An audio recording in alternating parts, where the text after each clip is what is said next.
Hello students.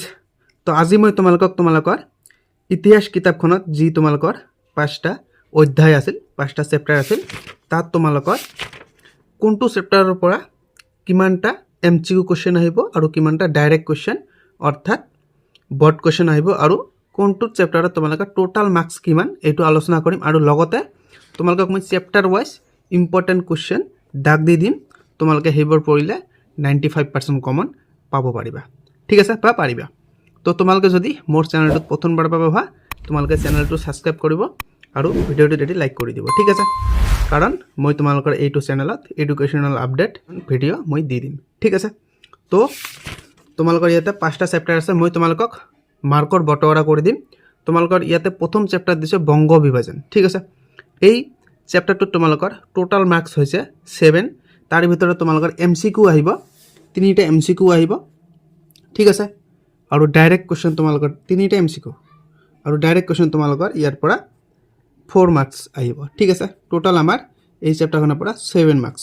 ठीक है तुम्हारे ভালদৰে পঢ়ি লবা যে কোনটো চেপ্টাৰৰ পৰা কিমানটা এমসিকিউ क्वेश्चन আহিব সেই হিচাপে আমি অতিৰিক্ত क्वेश्चनবোৰ আলোচনা কৰিব পাৰিম এটা ধাৰণা বা আইডিয়া লোৱা। ঠিক আছে আৰু আমাৰ দ্বিতীয়টো চেপ্টাৰ আছে महात्मा गांधी और भारतर स्वाधीनता संग्राम। এই চেপ্টাৰটো অলপ দীঘল হয় হয়নে নহয় বহুতো দীঘল হয়। তোমালোকৰ এই চেপ্টাৰখনত 3টা এমসিকিউ क्वेश्चन আহিব 3টা আৰু তোমালোকৰ ইয়াতে বৰ্ড क्वेश्चन বা ডাইৰেক্ট क्वेश्चन দিয়া থাকিব তোমালোকৰ 4 মাৰ্কৰ। ঠিক আছে মাৰ্ক হৈছে তোমালোকৰ 4 আৰু টোটাল মাৰ্কস হৈছে তোমালোকৰ 7। ঠিক আছে তো ইয়াৰ পিছত আমাক 3 নম্বৰ চেপ্টাৰ দিছে। এই চেপ্টাৰটো তোমালোকৰ টোটাল মাৰ্কস হৈছে 7। आमार एमसीक्यू हम 3टा एमसीक्यू और आमार बर्ड क्वेश्चन बा डायरेक्ट क्वेश्चन दिए थकिब 4 मार्कर। ठीक है टोटाल आमार 7। तार पिছত आमाक क्वेश्चन नम्बर 4 दिছে स्वाधीनता आंदोलन और অসমত জাতীয় জাগরণ। এই চেপ্টাৰখিনি তোমালোকৰ বহুত ডাঙৰ হয়। এই চেপ্টাৰটো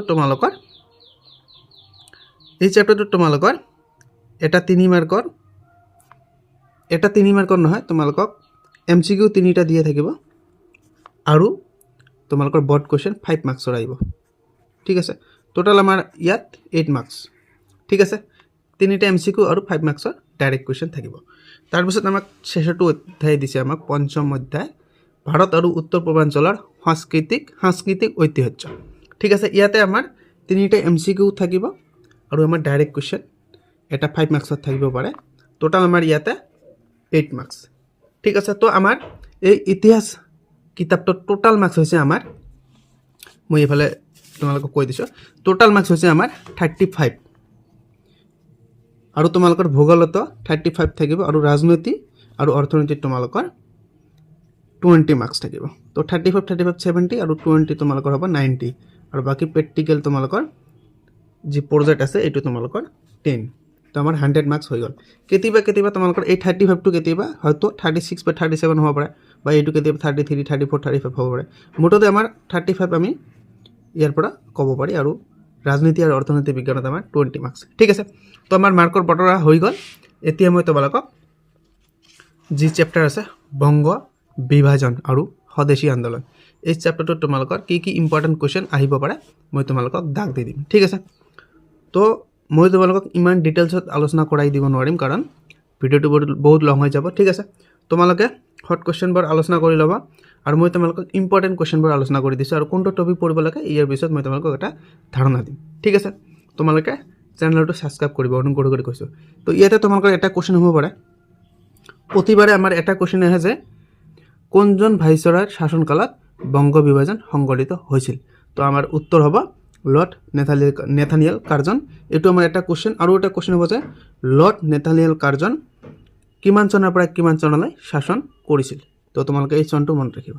ঠিক আছে এই চনটো এবাৰ তোমালোকৰ ইম্পৰ্টেন্ট আছে। ঠিক আছে তো বাকি তোমালোকৰ ইয়াতে বহুত শর্ট क्वेश्चन আছে মই তোমালোকক কি পঢ়িব লাগে কৈ দিছো। তোমালোকে এই বাকচবোৰ পঢ়িবা। ঠিক আছে এই বাকচবোৰ তোমালোকৰ ইম্পৰ্টেন্ট क्वेश्चन হ'ব পাৰে। এই বাকচটো পঢ়িবা তোমালোকৰ যি বাকচ আছে এই বাকচবোৰ তোমালোকে ভালদৰে পঢ়ি ল'বা। ঠিক আছে মুঠতে তোমালোকে বাকচবোৰ পঢ়িবা। ঠিক আছে এই চেপ্টাৰৰ বাকচবোৰ পঢ়িবা প্ৰথম চেপ্টাৰ বংগ বিভাজন। ঠিক আছে তাৰ পিছত মই তোমালোকক প্ৰশ্নাৱলীত কেইটামান क्वेश्चन দাগ দি দিছো। ইয়াতে আমাৰ যিবোৰ 1 মাৰ্কৰ क्वेश्चन আছে সকলোবোৰ পঢ়িবা। তাৰে ভিতৰত তোমালোকে প্ৰথমটো পঢ়িবা 4 নম্বৰটো পঢ়িবা ইম্পৰ্টেন্ট আছে আৰু তোমালোকে কুৱেশ্যন নম্বৰ 6টো পঢ়িবা ঠিক আছে তোমালোকে 8টাৰ ভিতৰত 8টাই পঢ়িবা আৰু যদি কিছুমানৰ পাজেল লাগে কনফিউজন লাগে তেনেহ'লে তোমালোকে এই তিনিটা মেইনলি পঢ়িলে হৈ গ'ল ঠিক আছে তাৰপিছত আমাক 2 মাৰ্কছৰ কুৱেশ্যন দিছে ইয়াতে তোমালোকে ইয়াতে মই সিলেকশ্যন কৰি দিছোঁ ইয়াৰ পৰা কমন পঢ়িব আশা কৰা প্ৰথমটো পঢ়িবা তৃতীয়টো পঢ়িবা দ্বিতীয়টো আমাক নালাগে ঠিক আছে তাৰপিছত আমাৰ ইফালে 4 নম্বৰটো পঢ়িবা 4 নম্বৰ 7 নম্বৰ আৰু 8 নম্বৰ ঠিক আছে 5-6 মাৰ্ক নালাগে তাৰপিছত আমাক 14 টকা দিছে এটা পঢ়িলে হৈ গ'ল ইয়াৰ পৰা কবিগুৰু ৰবীন্দ্ৰনাথ ঠাকুৰ এইটো পঢ়িলে হৈ গ'ল ঠিক আছে ইয়াৰ পিছত আমাক সেকেন্ড নম্বৰ চেপ্টাৰ দিছে মহাত্মা গান্ধী আৰু ভাৰতৰ স্বাধীনতা সংগ্ৰাম ঠিক আছে তো ইয়াতে তোমালোকৰ ইম্পৰ্টেণ্ট কুৱেশ্যন মই দাগ দি দিম তোমালোকে খিলাফত আন্দোলনৰ চনটো মনত ৰাখিবা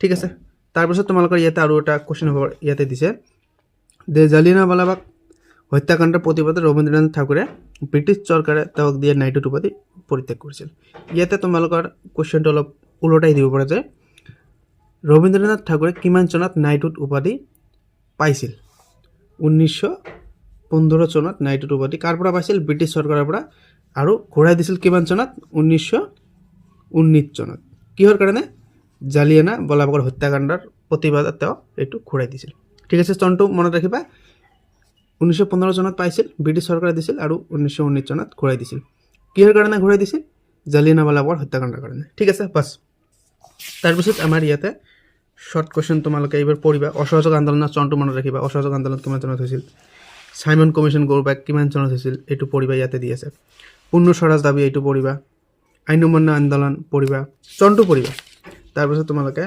ইয়াতে গান্ধী আওৰণ চুক্তি দি আছে চনটো পঢ়িবা দ্বিতীয় ঘূৰণীয়া মেজবাল চনটো পঢ়িবা আইন অমান্য আন্দোলনৰ পুনৰ আৰম্ভ এইটো পঢ়িবা চনটো পঢ়িবা অকল চন এইকেইটা পঢ়িবা ইয়াত যিবোৰ তোমালোকৰ চন দি আছে যিকেইটা পঢ়িবা সাম্প্ৰদায়িক বটোৱাৰা চন পঢ়িবা কংগ্ৰেছ মন্ত্ৰীসভাৰ গঠন চন পাকিস্তান দাবী তোমালোকে পঢ়িবা চনটো ঠিক আছে ব্যক্তিগত সত্যাগ্ৰহ দি আছে চনটো পঢ়িবা ক্ৰিপছ মিছন পঢ়িবা তাৰপিছত ভাৰতক আন্দোলনৰ চনটো সকলো জানে এইটো ঠিক আছে তো ইয়াতে তোমালোকৰ আৰু ইমান ইম্পৰ্টেণ্ট নাই তোমালোকে এটা পঢ়িবা যে আজাদ হিন্দ ফৌজ ঠিক আছে নেতাজী সুভাষ চন্দ্ৰই গঠন কৰিছিল ইয়াৰ পৰা তোমালোকে অলপমান পঢ়িবা ভিতৰৰ কুৱেশ্যন ইয়াত হ'ব পাৰে ক'ত গঠন হৈছিল আজাদ হিন্দ ফৌজ তাৰপিছত তোমালোকে আৰু ইয়াতে আৰু এটা কুৱেশ্যন আছে তোমালোকৰ পাকিস্তান দাবী নে কিমান চনত আছে এটা এইটো পঢ়িবা যে স্বাধীন ভাৰতৰ জন্ম এইটো ইয়াত তোমালোকৰ কেইটামান কুৱেশ্যন হ'ব পাৰে পাকিস্তানৰ প্ৰথম গভৰ্ণৰ জেনেৰেল কোন আছিল আৰু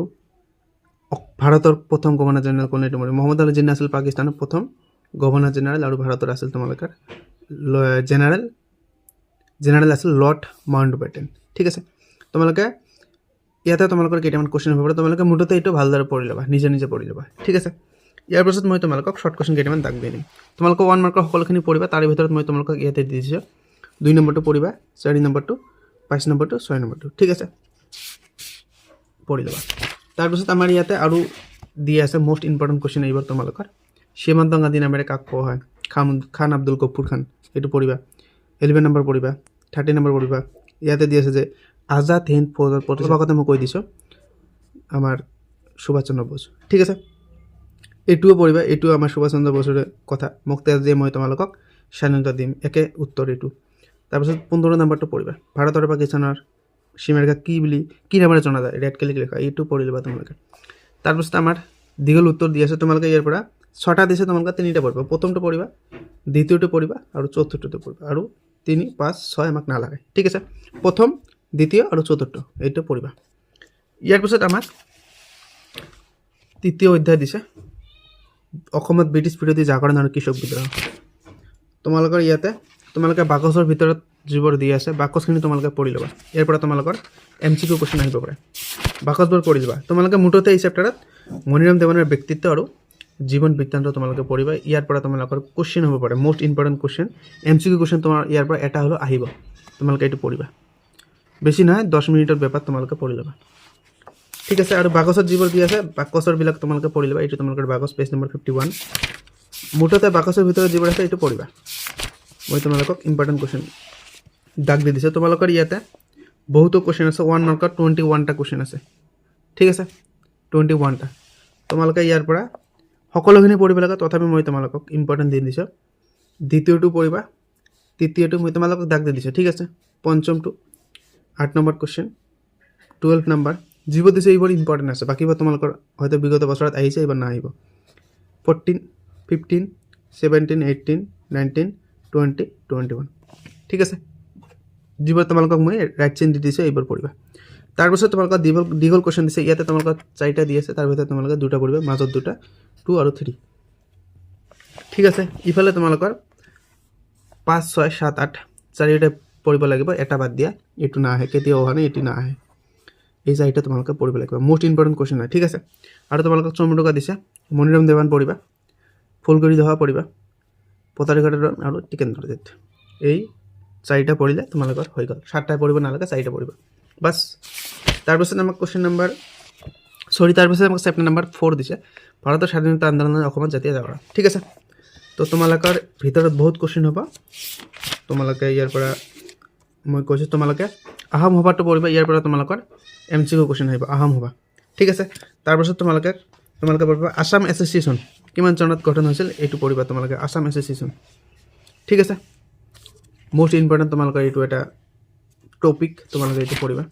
তাৰপিছত তোমালোকে ইফালে আইন অমান্য আন্দোলন আৰু অসম এইটো পঢ়িবা, ঠিক আছে। তাৰপিছত তোমালোকে ইয়াতে দি আছে অমিয় কুমাৰ দাস, ইয়াৰ বিষয়ে তোমালোকৰ ইয়াতে দি আছে, অমিয় কুমাৰ দাস ইয়াতে দি আছে, তোমালোকে ইয়াৰ পৰা পঢ়ি ল'বা। তাৰপিছত তোমালোকে ইফালে আৰু এটা আছে, ইয়াতে দি আছে অসম কৃষি বিশ্ববিদ্যালয় উত্তৰ পূব ভাৰতৰ একমাত্ৰ আৰু প্ৰথম বৃত্তিমুখী বিশ্ববিদ্যালয়। এই বিশ্ববিদ্যালয়ৰ মূল উদ্দেশ্য চমুকৈ তলত দিয়া হ'ল, এইকেইটা তোমালোকে পঢ়িবা। 5 মাৰ্কছৰ এটা কুৱেশ্যন আহিব পাৰে, 5টা দি আছে, তোমালোকৰ 5 মাৰ্কছ ইয়াৰ পৰা পাই যাবা, ঠিক আছে। তাৰপিছত তোমালোকক অনুশীলনী কুৱেশ্যন দিছে কেইটামান, তোমালোকৰ ইয়াতে 1 মাৰ্কৰ কুৱেশ্যন বহুতো দিছে, মই তোমালোকক দাগ দি দিছোঁ। 1, 2 পঢ়িবা, 3, 4, 5, 6 আৰু শেষত 2টা পঢ়িবা, আৰু মাজত এইখিনি নালাগে। শেষত 2টা মোষ্ট ইম্পৰ্টেণ্ট, ইয়াৰ পৰা এটা আহিব পাৰে, আৰু ইফালে 2টা 3টামান আছে, 2টা আছে, এই 2টা আমাৰ ইম্পৰ্টেণ্ট, ঠিক আছে। আৰু বাকী তোমালোকৰ ইয়াতে তোমালোকৰ 9টামান দি আছে, তোমালোকে 3টা পঢ়িবা, 4 নম্বৰ 6 নম্বৰ আৰু 8 নম্বৰ হৈ গ'ল। ইয়াৰ পিছত আমাৰ দীঘল কুৱেশ্যন দিছে 11টা, তাৰ পৰা তোমালোকে 4টা পঢ়িবা। অসম ছাত্ৰ সন্মিলনৰ অৱদানৰ বিষয়ে মোষ্ট ইম্পৰ্টেণ্ট কুৱেশ্যন, ৰাজ্যসভাটো পঢ়িবা, এইটো পঢ়িবা আৰু এইটো, ঠিক আছে। আৰু নালাগে ইমানবোৰ পঢ়ি অযথা টাইম নষ্ট কৰিব নালাগে, ঠিক আছে। এনেই আমাৰ টাইম নাই, ফেব্ৰুৱাৰীত আমাৰ এক্সাম, গতিকে আমাৰ মুঠতে আমাৰ 1 মান্থ আছে আৰু, ঠিক আছে। তোমালোকে ভালদৰে পঢ়িবা। তোমালোকে শেষৰ চেপ্টাৰ আহি গ'ল ইতিহাসৰ ভাৰত আৰু উত্তৰ পূৰ্বাঞ্চল সাংস্কৃতিক ঐতিহ্য, ঠিক আছে। তোমালোকৰ ইয়াতে বাকচবোৰত তোমালোকে পঢ়িবা, বাকচৰ পৰাই তোমালোকৰ বহুতো ক্ষেত্ৰত দেখা গৈছে, তোমালোকৰ বাকচৰ পৰাই MCQ কুৱেশ্যনবোৰ আহে, ঠিক আছে। তোমালোকে বাকচবোৰ পঢ়িবা। তোমালোকৰ ইয়াতে বহুত কুৱেশ্যন দি আছে, এক্সেছ কুৱেশ্যন বহুত দি আছে, এইবোৰ পঢ়িবলৈ গ'লে মনত নাথাকে, ঠিক আছে, পাহৰি যাবলগীয়া হয় বহুত ক্ষেত্ৰত, ঠিক আছে। তোমালোকে ইয়াতে 3 মাৰ্কটো পঢ়িবা, 3 নম্বৰটো পঢ়িবা, আৰু বাকীবোৰ পঢ়িব নালাগে যদি মনত নাথাকে। আৰু যি সকলোবোৰ পঢ়া তাৰ কাৰণতে ভালেই, সকলোবোৰ পঢ়িলে ভালেই, আৰু যাৰ কাৰণে অলপ অসুবিধা হয় তোমালোকে 3 নম্বৰটো পঢ়িবা, 7 নম্বৰ 8, 9, 10, 11, 13, 14, ঠিক আছে। এইকেইটা পঢ়িবা, ভালদৰে দেখিলা, যিবোৰ মই ৰাইট চিন দিছোঁ সেইবোৰ পঢ়িবা। তাৰপিছত তোমালোকে ইয়াতে 16ৰ পৰা 24 পঢ়িবা, ঠিক আছে। তাৰপিছত তোমালোকে 28টো পঢ়িবা, আৰু ৰচয়িতাৰ দি আছে তোমালোকৰ নাম, অৰ্থশাস্ত্ৰ পঢ়িবা, মোষ্ট ইম্পৰ্টেণ্ট, কীৰ্তন পঢ়িবা, নামঘোষাটো জানেই, মাধৱদেৱ, কীৰ্তন কৰিছিল শংকৰদেৱ, এইবোৰ পঢ়িবা। হস্তবিজ্ঞান পঢ়িবা, সুকুমাৰ বৰগোহাঁইত। হস্তবিজ্ঞানত 2জন চিত্ৰকাৰ আছিল, দিলবৰ আৰু দোচাই, তোমালোকে এইটো পঢ়িবা, কুৱেশ্যন হ'ব পাৰে। হস্তবিজ্ঞানত ৰচনা কৰিছিল আমাৰ সুকুমাৰ বৰগোহাঁইতে, আৰু কোন 2জন চিত্ৰকাৰে তাত চিত্ৰ অংকন কৰিছিল, দিলবৰ আৰু দোচাই, ঠিক আছে। মই লিখি দিছোঁ, দিলবৰ আৰু দোচাই,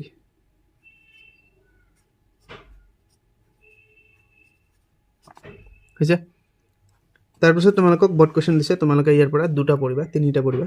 বেদৰ 4খন সংহিতাৰ নাম, সাংস্কৃতিক বহুত্ববাদ মানে, আৰু এইটো পঢ়িবা। ইফালে বহুত তোমালোকৰ এক্সেছ কুৱেশ্যন দি আছে, বহুতো, ঠিক আছে।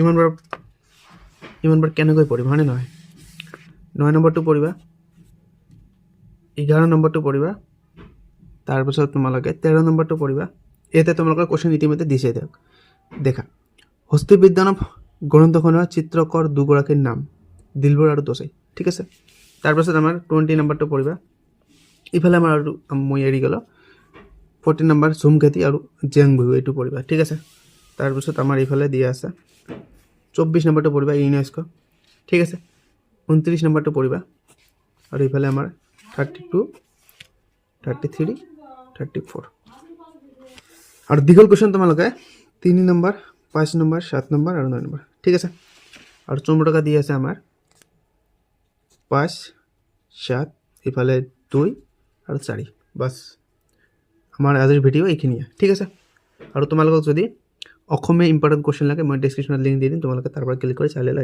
ঠিক আছে বাই বাই টেক কেয়াৰ